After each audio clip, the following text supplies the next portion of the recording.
এই যন্ত্রটিকে দু তিনটিভাবে বা দু তিন রকম উদ্দেশ্যে ব্যবহার করা যেতে পারে।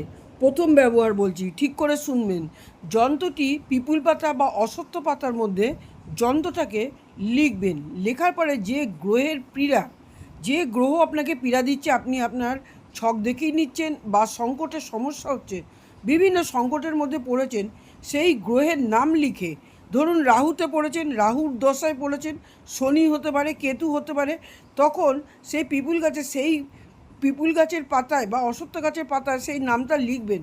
ওটা তৈরি করবেন। তৈরি করে শনিবার দিন আপনি ওটা দিনের বেলায় করবেন, সন্ধেবেলায় ওটাকে আপনি মাটিতে পুঁতে দেবেন। পিপুল গাছের নিচেই মাটিতে পুঁতে দেবেন।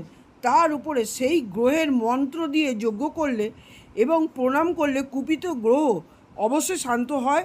আমার থেকে আপনারা গ্রহ শান্ত, এই রাহু গ্রহের যে মন্ত্র, সেই মন্ত্রটা আপনারা অবশ্যই জানেন।